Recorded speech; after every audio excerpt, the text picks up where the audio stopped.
Sejam bem-vindos a mais um Decolando.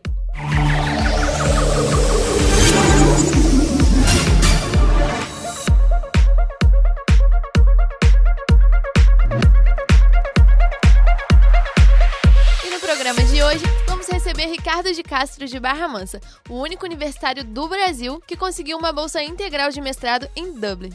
Ele é formado em Engenharia Mecânica pela Unifoa e já esteve na Irlanda antes pelo programa Ciências Sem Fronteiras. Ele embarca no dia 3 de agosto e veio aqui hoje nos falar um pouquinho da sua trajetória. Então, Ricardo, conta pra gente um pouquinho como foi participar do Ciências Sem Fronteiras, o que você achou da experiência? Então, eu participei do Ciências Sem Fronteiras em 2013, fiquei durante 1 ano e 4 meses mais ou menos em Dublin. Assim, eu fui um dos primeiros alunos da FOA também a conseguir essa vaga. Foi uma luta de 1 ano e meio, mais ou menos, até conseguir ela. E foi uma experiência inesquecível. A troca de cultura, o que eu pude ver de uma universidade de um nível bem mais elevado do que os da nossa, aqui da nossa região, né? Tanto com o ensino quanto a infraestrutura, foi uma coisa impressionante. Então, como você já falou, você já esteve, então, em Dublin, né? Mas o idioma foi alguma dificuldade para você? Eu estudo inglês desde os 11 anos, mais ou menos. Então eu fui pra lá já com uma noção de intermediário, assim, mais ou menos. E lá eu estudei mais 1 ano de inglês direto, fora da universidade e dentro da universidade, em Dublin. Então não foi nenhuma barreira, não tive problemas. As aulas, assim, na primeira semana foi um pouco chocante, deu um pouco de medo, mas foi fluindo bem. E agora, Ricardo, você vai de novo para Dublin. Como que foi para conseguir essa bolsa do mestrado? Como que você está se preparando? Conta um pouquinho pra gente como vai ser esse mestrado, qual é o curso, explica pra gente um pouquinho. Então, desde 2011 eu escrevo na área de energias renováveis. Então, quando eu fui para o Ciências Sem Fronteiras, eu me apliquei para essa área, para engenharia de energias. Cursei durante 6 meses o engenharia. Quando eu voltei, eu já comecei a pesquisar sobre o programa de mestrado. Vi que tinha possibilidade de eu conseguir uma vaga para o mestrado, devido aos meus projetos aqui no Brasil. Então eu comecei a pesquisar e vi que tinha esse programa e me interessei, mas ainda não estava na hora, né? Eu continuei a faculdade aqui e quando chegou no 9º período eu me inscrevi para essa vaga, para ver mais se eu tinha capacidade ou não de conseguir passar no mestrado. Aí recebi o aceite do mestrado e junto com o aceite vinha a conta. O mestrado custaria R$200 mil no total, né? R$100 mil por ano. Então eu falei, agradeci a vaga e falei que era impossível eu pagar por isso tudo. Aí a pessoa me indicou essa bolsa, que chama Global Excellence. É um programa que a universidade faz com bolsas para países de desenvolvimento.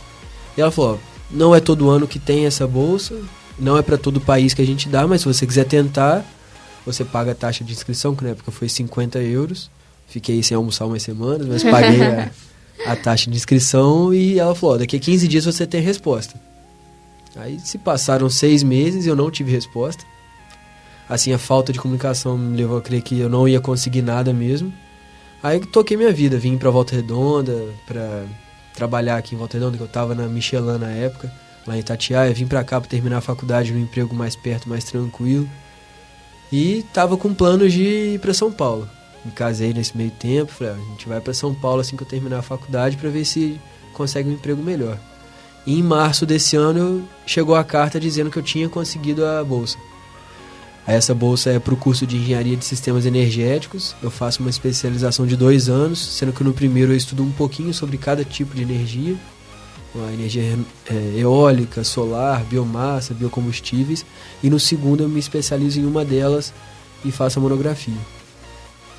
E em relação à faculdade, nesse tempo que você esteve lá em Dublin, você conheceu a universidade que você vai ficar agora? Sim. Quando eu fui para o Ciências Sem Fronteiras foi para a mesma faculdade que eu estou voltando agora. Eu fiz alguns contatos com alguns professores lá e devido a esses contatos eu consegui pelo menos ficar sabendo do programa de mestrado. Que lá é um pouco diferente, aqui às vezes a gente tem o QI, né? Uhum. Lá aqui às vezes você tem um amigo que já está lá dentro, é mais fácil de entrar. Lá eles são totalmente, assim, frios com relação a isso. Você pode ser amigo do presidente da faculdade, que ninguém vai facilitar nada pra você. Tem que ser bom mesmo. Tem que se destacar de alguma forma. E E agora nós vimos que você precisou organizar uma campanha, uma movimentação para adquirir, né, arrecadar, para conseguir, na verdade, uma ajuda financeira. Como que tá essa situação financeira agora, Ricardo? Você já conseguiu o suficiente para você poder ir? Como é que foi? A gente viu também que você viu que ganharia 3 mil mensais, não é? Isso. E depois não era bem assim? Como que foi? No primeiro momento, eu me inscrevi antes do mestrado e tudo, eu vi que existia uma bolsa. Para mim, era uma bolsa mensal de 3 mil euros. Só que, na verdade, não era bem isso. Era uma bolsa, um desconto de 3 mil euros na anuidade do curso. Quando eu vi essa bolsa, eu falei, não, tem que conseguir isso. 3 mil euros por mês é 10 mil reais por mês quase. Quando que eu vou conseguir ganhar isso saindo da faculdade? Aí eu comecei a correr atrás, vi, aí depois eu vi que infelizmente não era isso. Falei, mas beleza. Aí depois disso que eu consegui essa bolsa. Foi um evento assim meio isolado, mas bom que aconteceu que me chamou a atenção pro programa. Uhum. Depois que eu passei para esse programa desse mestrado, eles falaram, você não vai pagar nada pelo curso, os 22.900 euros por ano você não paga, mas o resto é por sua conta. Aí eu falei, mesmo assim ainda tá meio puxado. Aí fiz as contas junto com minha esposa e vi, só no meu emprego é impossível eu conseguir essa quantia toda. Então, a gente vai pra rua, vou começar a fazer algum tipo de movimentação para ver se eu consigo levantar os fundos. O governo irlandês exige que eu tenha 3 mil euros declarados para fazer entrada no país, que hoje gira em torno dos 13 mil reais mais ou menos, já com os impostos. Eu falei, eu ganhando 1.200 por mês, tendo 3 meses para fazer 3.600, ainda ia faltar 10 mil, não ia ter de onde tirar esses 10 mil. Fora outros custos adicionais, não é só os 3 mil do visto, né? Uhum. Então eu comecei a vender rifas, vender tudo que eu tinha, e assim, foi dando certo. No começo eu tava vendendo rifa só para familiares e amigos, assim.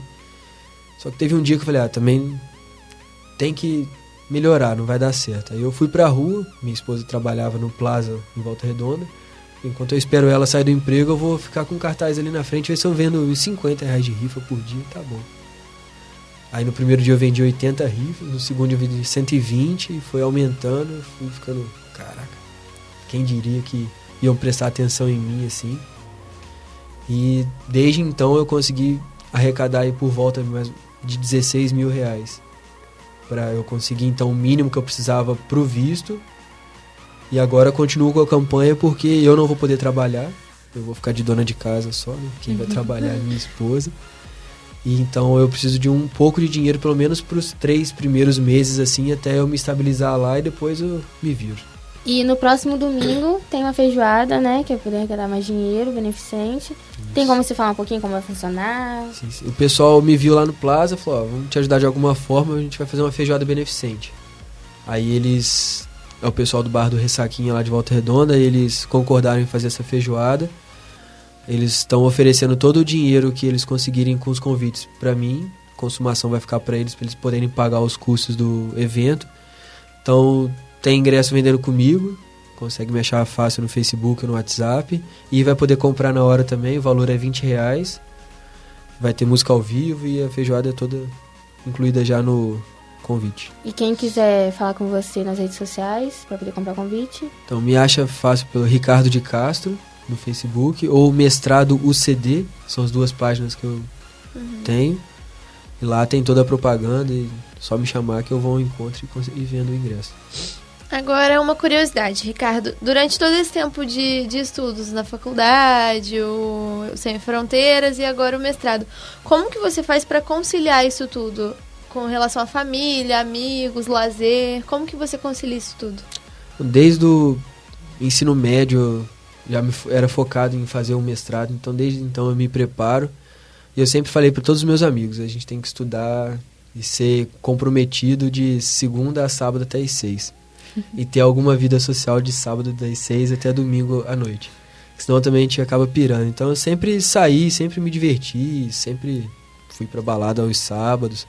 Muitas vezes saía direto da balada, ia pra casa tomar banho e voltava pra faculdade estudar no domingo. Às vezes não dava pra ficar só no sábado, mas assim, eu acho importante saber dividir um pouco o tempo e desligar do mundo pra poder conseguir se concentrar de novo durante a semana, porque senão fica pesado demais. É verdade. E como que vai ficar, como que vai ser, né, esse tempo longe de todo mundo? Você já tem alguns amigos lá, alguns conhecidos? Então, fiz, assim, infelizmente, poucos conhecidos de lá, porque como eu fui no Ciências Sem Fronteiras, a gente acabou ficando no grupo de brasileiros. Então, os meus amigos de lá estão aqui no Brasil de novo. Não vou rever a maioria. Tem um ou dois que eu ainda mantenho contato lá da Irlanda mesmo. E como da primeira vez foi muito difícil também se distanciar da galera aqui, agora vai ser mais ainda, porque agora a primeira vez eu ia ficar 1 ano e meio, agora eu vou ficar 2 anos e pretendo conseguir a bolsa de doutorado para terminar minha vida acadêmica por lá, mas pelo menos eu vou acompanhar da minha esposa conseguir o visto dela também. Ah, que bom. Então não vai ser tão impactante quanto a primeira vez. É verdade. E assim, a gente tem uma outra curiosidade. Qual que é a sua expectativa, assim, antes, durante e depois do mestrado? Como que você acha que vai ser? Vai mudar muito a sua vida pessoal, profissional? O que você acha? Então, o antes é medo, porque eu tenho que fazer 120 créditos em 2 anos. É muita matéria, é uma carga assim, bem pesada para 2 anos de estudo, ainda mais sendo mestrado, ainda mais sendo em outra língua, não sendo o português, fica um pouco mais difícil.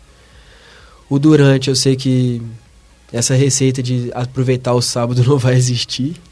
Lá vai ter que ser diferente, eu vou ter que planejar estudar pelo menos 12 horas por dia. Já combinei com a minha esposa que a gente vai se ver um pouquinho menos do que agora. Então o durante é uma imersão total assim nos estudos. Vou tentar focar ao máximo, apesar de ser uma capital, apesar de ser um país muito legal, com muita coisa legal para fazer. Vou ter que esquecer isso durante esses 2 anos. E depois, minha expectativa é que eu consiga ficar nessa área de pesquisa e na área acadêmica, que foi sempre o meu sonho desde 2006, que eu me entendo por gente assim, na vida acadêmica, é meu sonho. E qual dica assim, que você pode deixar para os estudantes, na verdade nós, né, que também somos estudantes, para poder tentar, assim, ser um pouquinho, né, do que você... Só um pouquinho. Eu falei, não parar a vida por causa dos estudos. Não precisa. Se souber administrar bem seu tempo, dá para fazer tudo. Não achar que a gente é de uma região que nunca vai para frente, que não vai conseguir nada. Tem gente da nossa região muito boa. Independente da sua faculdade, independente de onde você estuda, vai ter chance, só você correr atrás. Bom, teve muita gente do Ciências Sem Fronteiras aqui da região que... Nossa, eu nem sabia que podia ir. Eu falei, cara, mas é porque o pessoal às vezes não quer procurar. Como a gente é de uma faculdade particular, né, assim, eles não mostram tantas oportunidades pra gente. Mas é que o foco é mais o profissional e tal, mas não importa. O aluno, pra mim, o aluno faz a faculdade. Então você correndo atrás, você com certeza tem chance. Sempre tem um espaço pra todo mundo. E a sua família, assim, ela sempre te deu esse apoio com relação aos estudos, aos seus pais? Eles te apoiam aí? Como é que é a relação com a sua família? Eu sempre fui, acho que, muito neurótico com relação ao estudo. Então minha mãe me fala que nunca teve problema comigo. Meus pais são separados, então a parte eu fui criado pela minha mãe. Ela fala que nunca me mandou estudar, nunca mandou sair da televisão pra fazer nada. Acho que eu sempre gostei. E então eles sempre apoiaram, sempre falaram que eu tinha que realmente... Pelo menos a faculdade era obrigação minha ter. Eu tirava 10 e falava, não fez mais que obrigação, nunca foi parabéns. Então, eu sempre tive esse apoio. E agora, eles só choram mesmo. Ficam felizes e minha mãe chora todo dia. Olha pra mim e começa a chorar. Meu pai, eu vou visitar final de semana, ele olha, você não vai voltar. E chora também. Mas sempre assim, foi o apoio incondicional. Muito legal. Então é isso, Ricardo, a gente agradece a sua presença no Projeto Piloto, a gente te deseja boa sorte, que dê tudo certo, que você consiga completar seu mestrado, seu doutorado, que volte para o Brasil e traga bastante conhecimento para todas as pessoas que estiverem ao seu redor e que possam conhecer a sua história e participar dela também, né?